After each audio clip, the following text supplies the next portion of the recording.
zanlı ya. Бекіту сабағы. Бүгінгі біздің негізгі балалар сабағымыздың мақсаты, біздің сабағымыз толық тізбек үшін 10 заңын білу және есепке шығарған кезде формулаларды қолдану. Біздің бүгінгі сабағымыздың мақсаты осы. Осы мақсатымызға біз бүгін жетуіміз. Тәжірибелік алаңда біз теориядағы алған білімдерімізді тәжірибе жасау арқылы қолданып тапсырмаларымызды орындаймыз. Мына жерде балалар тәжірибе берілді, тәжірибеден кейін мына жерде дескриптор қойдым мен. Бірінші топ өзіміздің дескрипторымызға қараймыз, екінші топтың дескрипторына қараймыз. Осыған қараймыз, тәжірибемізді жасаймыз. Топпен бірге міне сіздерге қойдым, электр тоқ өту үшін ампер метр қойдым, вольт метр қойдым, одан кейін сымдарымыз бар, сосын кейін бізде кілтіміз бар. Осыдан шам бар. Осыларымызды қосып, біз не істейміз? Бірінші топ біз өзіміз тізбектей жалғаймыз. Өтініштерді тізбектей жалғауды анықтап, дескрипторға қарап шығарып құрамыз. Одан кейін есептерін жақсылап шығарамыз. Амперметр мен вольтметр. Бұлар қосқан кезде қазір мәндерін шығады. Сол бойынша есептер табамыз. Амперметр жағында жақсы тез орындаймыз.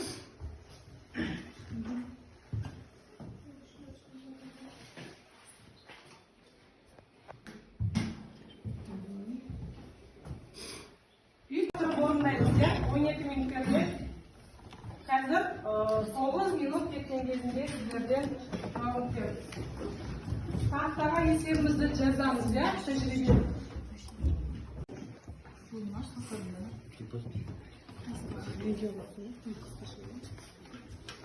Мына жерде толықтардың бәрін қосамыз бірге, жалғаймыз сымдарды, шамды, тоқ көзін бәрін.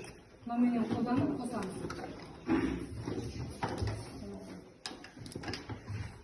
Кілттерімді дұрыстап орналастыр, шамдарын дұрыстап орналастыр. Лампочкаларын балалар шамдарын түтеп жүрмесін. Мына жердегі нелерді дұрыстап жалғаймыз балалар, вольтметрмен дұрыстап көрсетіп тұр ғой. Дұрыстап қосамыз.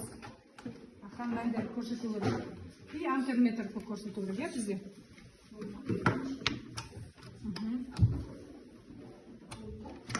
Аспай.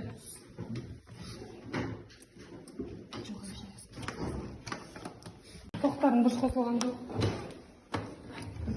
Дұрыстап жалаймыз. Кедергінің өлшемі қандай, одан орнызанның формасы қандай. Ана жерде тұр ғой. 0,2 0,2 алады. Нөлді тізбектей жалғап, несек біз лампочкамызды қостық. Жақсы. Енді сан мәндерін жазамыз, балалар есептейміз. Дескрипторға қарап отырамыз.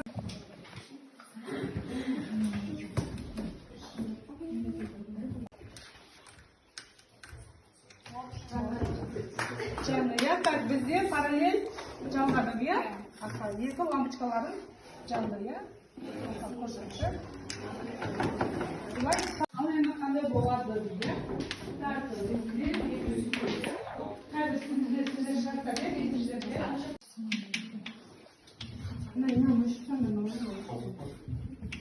Берілген оқи ғой.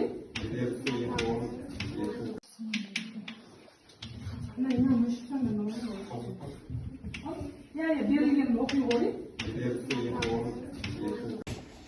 Біттімен ақа. Екінші сөйлемді жазамыз. Бор бар ғой. Берілгенін жазамыз. Есептің шарты бойынша. Табу керек сәттен. Табу керек. Ол мекен берілгені табу керек. Жазамыз. Не барқанды болмейді. Соған жазамыз да. Біздің топтан айдыр шығар.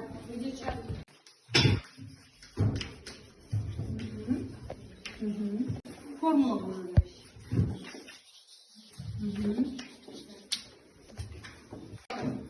Ал мектепте параллель жалғанған, дұрыстап жазамыз,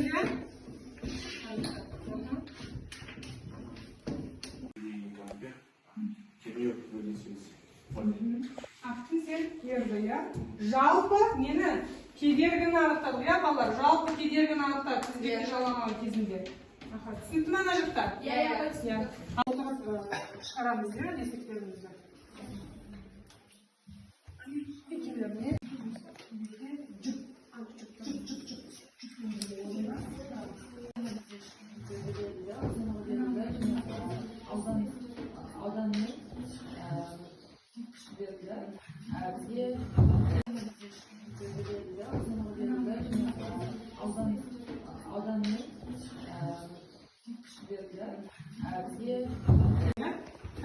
самғат сабағын иә, мына жерде орындайсыздар. Сіздерге Айсәбе, сендер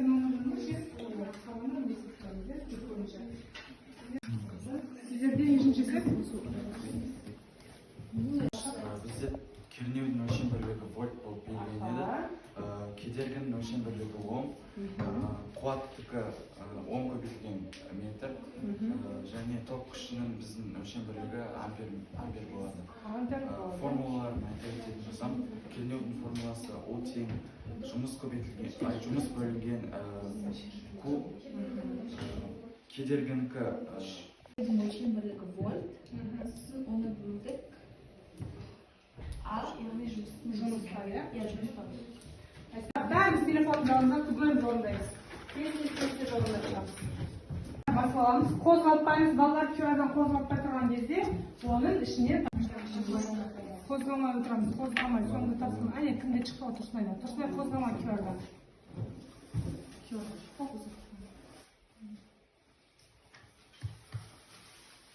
Тұрған мән береміз, иә? Не дейді кедергінің кернеуінің, сосын кейін ток күшінің формуласы енер, оның өлшем бірліктерін біледі. Болдық па балалар? Маржан болды, жібек болды, медет болды. Жақсы балалар болды, жақсы шығарсыздар. Неге шығарамыз, иә?